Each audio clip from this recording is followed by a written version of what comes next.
Saudara sekalian, saya dengan Bahyai Roma ini adalah sedang berjuang untuk bangsa.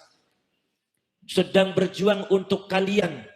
Sedang berjuang untuk rakyat. Tidak ada yang memberi dana. Tidak ada yang memberi modal. Tidak ada yang memberikan gaji.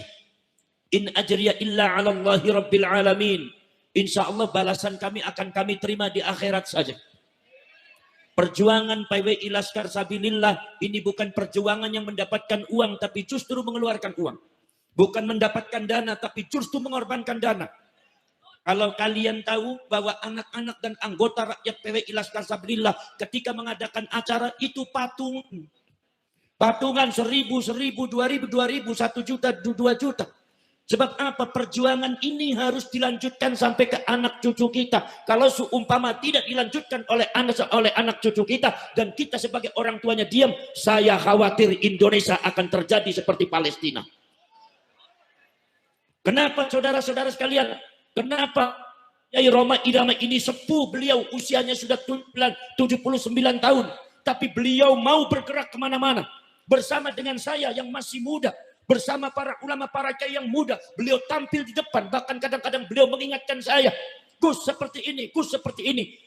Seperti halnya beliau itu lebih semangat daripada kita. Kenapa? Karena beliau peduli kepada bangsa. Karena beliau peduli kepada negara. Karena beliau peduli kepada agama. Karena beliau peduli terhadap Rasulullah Sallallahu.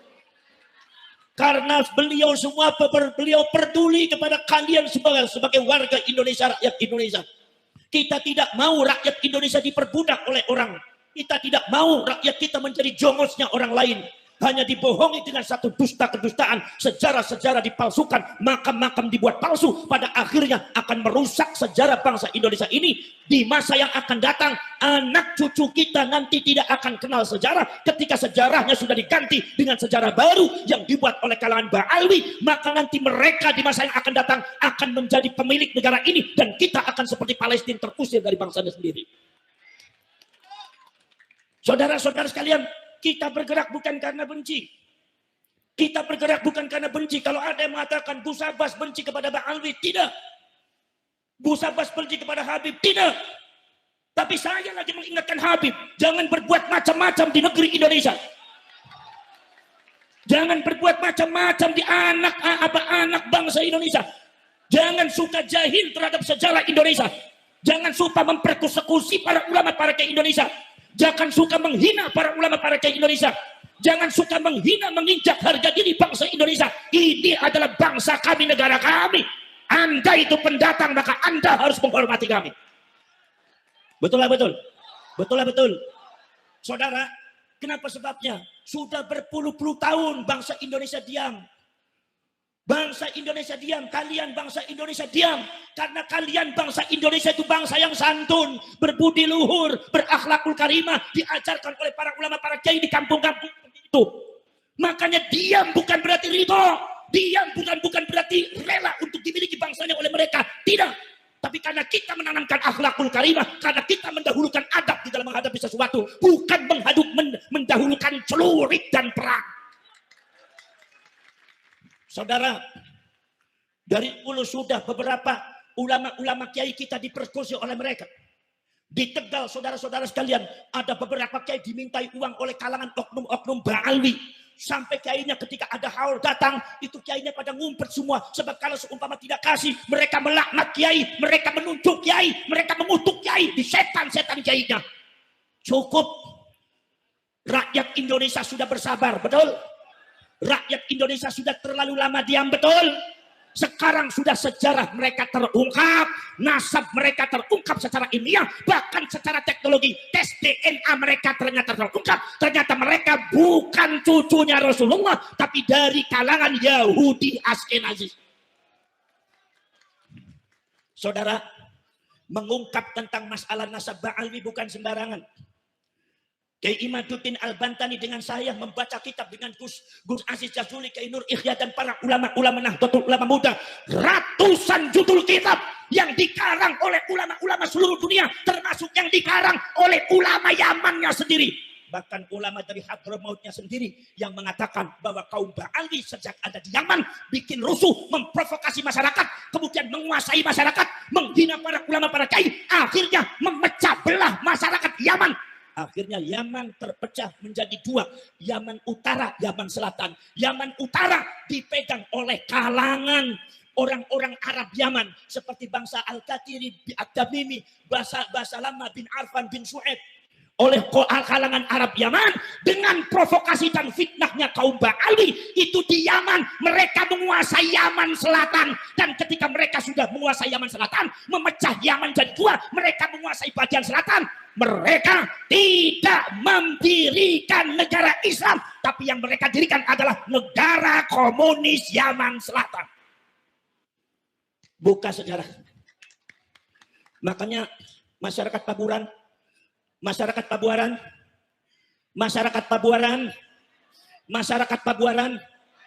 buka hati kalian. Buka hati kalian. Ba'alwi kerap kali setiap ada orang yang menentang mereka selalu menuduh PKI, menuduh komunis, tapi catatan data sejarah justru mereka yang mengibarkan bendera komunis di dunia. Mau saya buka? Ada tulisannya seorang ulama besar, di antaranya Dr. Salahuddin Al-Bakri. Namanya Tarikhul Hadrami Asyasi, sejarah perpolitikan Hadramaut. Mengatakan bahwa kaum Ba'alwi ketika menguasai Yaman Selatan, mereka mendirikan negara komunis Yaman Selatan, bukan negara Islam. Saya tanya, katanya ente ngaku cucunya Rasulullah, kenapa yang dirikan komunis? Katanya ente demi membela negara, kenapa ente mendirikan komunis? Kalau seumpama Anda katanya membela Islam, mengumpulkan orang berjuta-juta orang, ada di Monas, ada di Jakarta, tapi sejarah mengatakan leluhur ente mendirikan komunis. Catatan sejarah yang tidak bisa hilang. Saudara, betul ya betul? Betul ya betul? Mau saya buka? Biar sekalian cerdas ya. Di antaranya yang memimpin yaitu adalah Sekretaris Jenderal Partai Komunis Yaman Selatan. Itu sekretarisnya Partai Komunis Yaman Selatan adalah Al-Habib Abdurrahman As-Segaf. Saya tanya, As-Segaf itu Ba'alwi apa bukan? Jawab yang kencang. As-Segaf itu Ba'alwi apa bukan? Kemudian saudara-saudara sekalian, di antaranya lagi adalah Perdana Menteri Negara Komunis Yaman Selatan, itu namanya Al-Habib Haidar Abu Bakar Al-Attas. Saya tanya lagi, buka mata kalian, Al-Attas itu marga Ba'alwi apa marga Jawa? Ba'alwi apa Sunda? Jadi kalau mereka Ba'alwi menyebut orang Pabuaran itu komunis, tidak mau ikut sama Habib. Buka sejak. Siapa yang komunis? Cie. Leres. Makanya sekarang yang jadi muhibbin terbuka hatinya. Harus dibuka. Bukan karena benci. Ini fakta sejarah yang tidak mungkin bisa kita bantah. Mau dibuka lagi? Buka lagi. Wakil presiden ini bukan karena benci ya. Tapi ini sejarah ya. Wakil Presiden Negara Komunis Yaman Selatan adalah Al-Habib Abdurrahman Al-Jufri. Saya tanya lagi, Al-Jufri itu marga Pabuaran apa marga Ba'alwi? Jawab yang keras. Ba'alwi apa Pabuaran? Ba'alwi apa Sun? Ba'alwi apa Ciawi Gebang? Ba'alwi apa Ciawi? Ba'alwi apa Pasundan? Ada di Pabuaran yang marganya Al-Jufri, orang Sunda. Ayah. Jadi kalau seumpama ada orang yang berani mengkritik Ba'alwi, mengatakan eta komunis, kita jawab ye. Kita jawab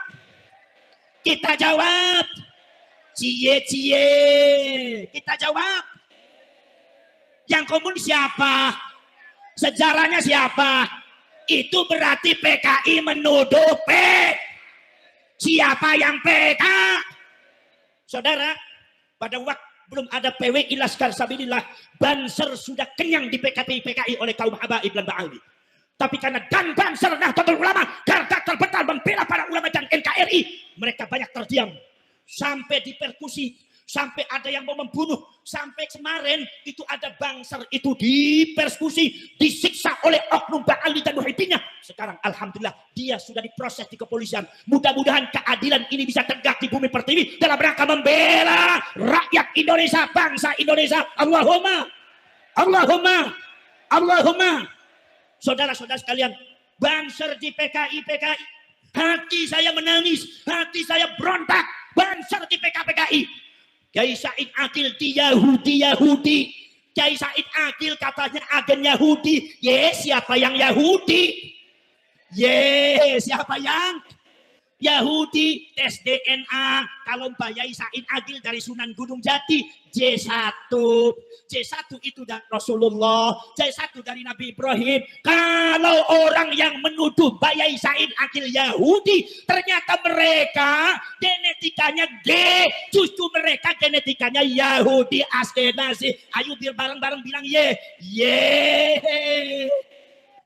Betul lah betul. Kebalik apa kagak? Fitnah apa kagak? Memutarbalikkan fakta apa kagak? Orang Pabuarannya sudah ngerti apa tidak? Masyarakat Cirebon sudah cerdas apa belum? Jangan mudah dibohongi saudara-saudara. Betul. Masya Allah. Sudahlah seperti itu. Ada satu faham bahwasannya katanya orang bodohnya Ba'alwi satu itu lebih mulia daripada 70 ulama. Ini mazhabnya siapa? Mazhabnya Yahud. Mazhab Islam ada apa tidak kayak gitu? Ayat di Islam yang menunjukkan bahwa orang bodoh lebih hebat daripada 70 kiai ulama. Ayat upami mazhab Islam teh naon? Mazhab Islamnya eta inna akramakum indallahi atqakum. Yang paling takwa cek Gusti Allah nya eta jalma anu paling bertak. Eta syariat eta ajarannya Rasul. Dia mengaku-ngaku cucunya Rasulullah, padahal nasnya itu adalah baret merah, pakaian hitam. Ini adalah PWI Laskar Sabillah, segera dibentuk di Pabuaran. Siap, saudara. Sampai Mbak Yai Ma'ruf Amin, tahu Mbak Yai Ma'ruf Amin? Siapa Mbak Yai Ma'ruf Amin?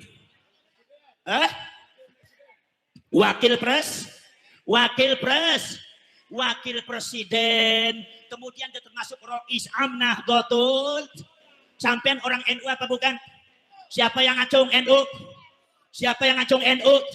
Ternyata PWI Laskar Sabillah semuanya warga N, yang mencintai N, yang mencintai ulama N, yang menghormati ulama N.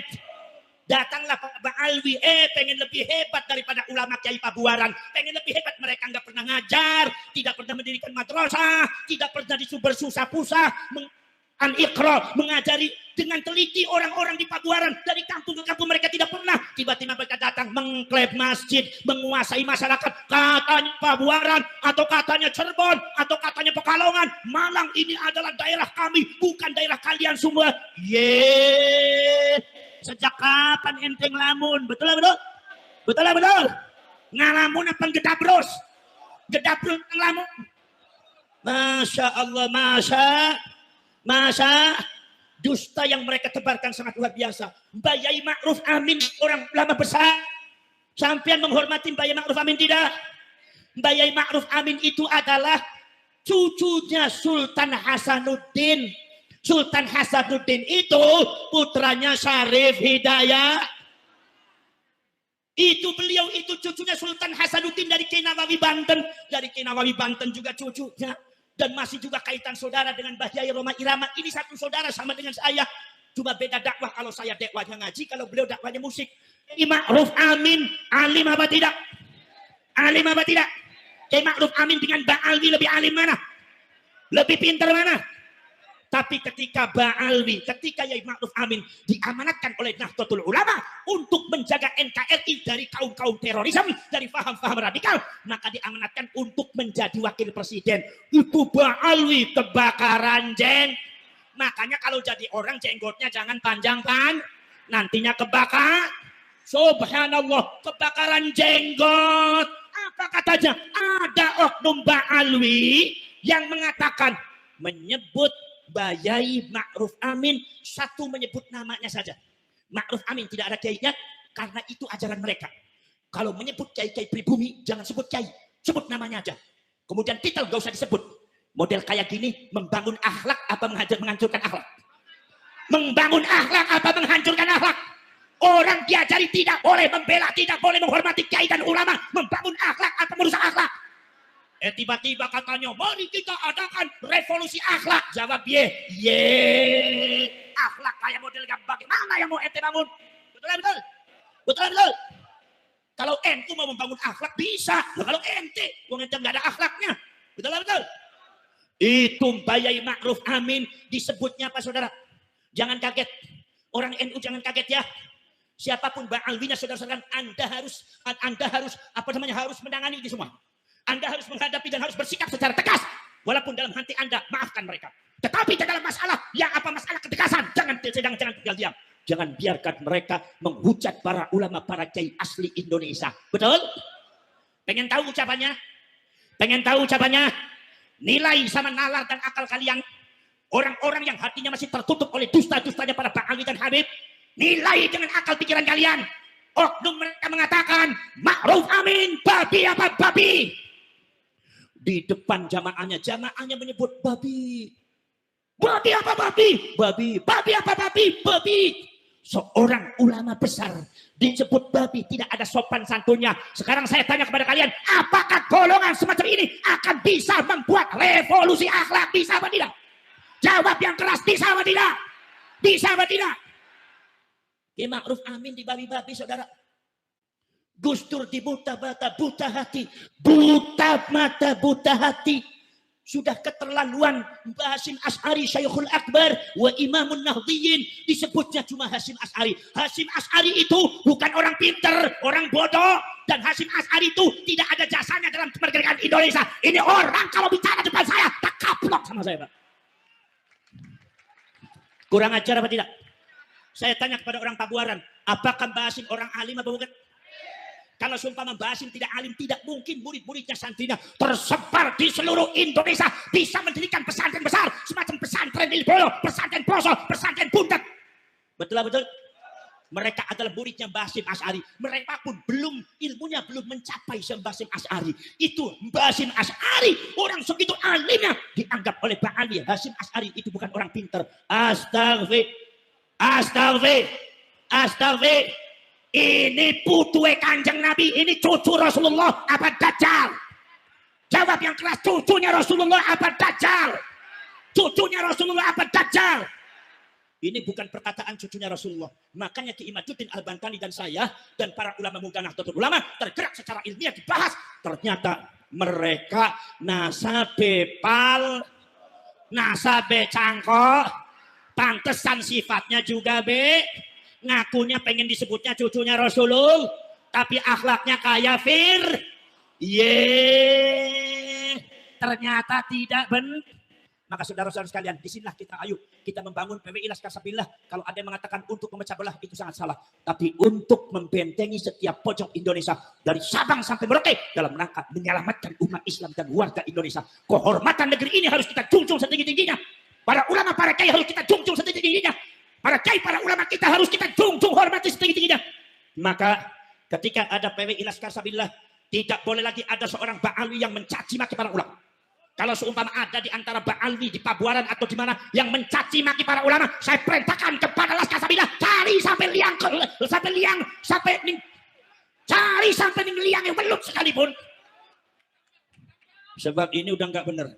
Kiai dijelek-jelekan nggak? Betul. Saudara-saudara sekalian, subhanallah. Maka dari itu saudara-saudara kalian, panjenengan semua harus hati-hati di dalam masalah menanggapi hal semacam ini. Karena zamanul fitnah itu sangat luar biasa. Yang benar dibohong-bohong, yang bohong dianggap. Mereka bukan sekedar ingin menggeser para ulama, tapi mereka ingin menggeser Imam Syafi'i. Tahu Imam Syafi'i? Imamnya siapa Imam Syafi'i? Orang Pabuaran imamnya imam siapa? Kalau subuh kunut apa tidak? Berarti Imam Syafi'i. Kata seorang Habib, ada yang mengatakan Wali Kutub Al-Habib Ahmad bin Zain itu secara zahir, ilmu zahir sama dengan Imam Syafi'i. Tapi secara ilmu batin spiritual jauh di atas Imam Syafi'i. Saya tanya, ini benar apa? Dusta apa benar? Dusta apa benar? Apa kalian mau ikut ke Ahmad bin Zaid? Jadi mazhab Ahmad bin Zaid, meninggalkan mazhab Imam Syafi'i? Kalian lebih megang mazhab Syafi'i apa mazhab Ahmad bin Zaid? Yang tegas Imam Syafi'i apa mazhab Ahmad bin Zaid? Imam Syafi'i apa balik? Kalau ada yang mengatakan Habib ini lebih hebat daripada Imam Syafi'i, bohong apa dusta? Ini dalam rangka glorifikasi, mengunggul-unggulkan klan mereka seolah-olah mereka itu klan yang paling hebat. Sampai ada yang mengatakan Imam Syafi'i itu hafal hadis kira-kira cuma 1 juta hadis. Berapa? 1 juta. Imam Ahmad bin Hanbal juga 1 juta hadis. Tapi katanya Abdullah bin Faqih Malang, seorang Ba'alwi yang punya pesantren di Malang, katanya hafal hadis 7 juta hadis. Berarti pengen diakui lebih hebat daripada imam? Jawab, pengen diakui lebih hebat daripada imam? Dari pengen diakui lebih hebat daripada Imam Malik, lebih hebat daripada Imam Hambali, lebih hebat daripada segalanya. Inilah bangsa genetika Yahudi Askenazi. Mereka pengennya ada di atas, dan ketika di atas mereka menjajah dan memperbudak orang-orang yang di bawahnya. Inilah yang kita jaga oleh PWI Laskar Sabilillah Tampit. Paham? Sampai katanya ada yang mengatakan Habib Abdullah bin Faqih Malang mengatakan bahwa murid aneh tidak pantas ente Hasan. Habib Hasan yang ada di Jakarta bercerita, murid aneh itu nggak pantas ente. Yang pantas jadi murid aneh itu Syafi'i, Maliki, Hambali. Model semacam ini dusta apa gedabrus? Gedabrus apa dusta? Aja para kiai ini sampean. Imam Syafi'i diperlakukan seperti itu. Ini fakta, bukan bohong, bukan fitnah. Ada dalam kitabnya, kalian bisa sebagainya, ada tayangan video-videonya. Saudara-saudara sekalian, subhanallah. Kemudian saudara-saudara sekalian, bukan sekedar Imam Syafi'i, Kanjeng Nabi pun mau digeser, Kanjeng Nabi mau digeser. Ya, saudara, Al-Faqihul Muqaddam katanya bisa mi'raj sehari 70 kali. Saya tanya Kanjeng Nabi mi'rajnya selama hidup berapa kali? Berapa kali? Kalau ada orang mengatakan ini mbah saya Faqih Muqaddam katanya bisa mi'raj sehari 70 kali. Ini bohong, dusta atau karomah ini? Karomah apa dusta? Para ulama bukan sekedar itu. Mekah Madinah pun dikacangin. Katanya mengatakan bahwa saja diam di Hadramaut dan Tarim lebih utama daripada haji dan umroh di Mekah dan di Madinah. Ini faham seperti ini, faham Islam atau bukan? Agama Islam atau bukan? Sesat apa sesat? Kalau sumpah ada yang mengatakan Tarim, Hadramaut lebih utama dari Mekah dan Madinah, sesat apa tidak? Siapa orang Pabuanan yang mempercayai itu semua? Anda sudah keluar daripada ajaran Islam. PWI Laskar Sabilillah tegas semacam itu untuk memberikan edukasi kepada kalian. Sampai haji dan umroh mau digeser. Di Tarim sudah ada Ka'bah buatan, Ka'bah palsu. Kuburannya Nabi Hud. Diputerin kayak orang tawaf. Maka akhirnya ada umroh ziarah ke Tarim. Astagfirullah. Gusti Allahnya juga dikacangin. Katanya Gusti Allah itu kalau mau menurunkan musibah harus izin dulu sama Habib. Kalau Habib Umar Al-Mukhtar mengizinkan, maka Gusti Allah nurin musibah. Kalau seumpama Habib Umar Mukhtar tidak mengizinkan, berarti musibahnya tidak turun. Jadi musibah dari zaman dulu sampai hari kiamat, katanya harus izin dulu sama Umar Al-Mukhtar. Gusti Allah tuh kalah sama Pak Ali, Pak. Sesat apa sesat? Sesat apa sesat? Mau saya tunjukkan bukunya, siapa yang pengen tahu bukunya, datang ke Budik Pesantren. Saya tunjukkan bukunya nanti. Betul? Bahwa ini bukan fitnah, tapi ini adalah sesuatu doktrin ajaran yang membahayakan. Bukan sekedar membahayakan Nahdlatul Ulama saja, tapi membahayakan kalian sebagai umatnya baginda Rasulullah SAW. Paham?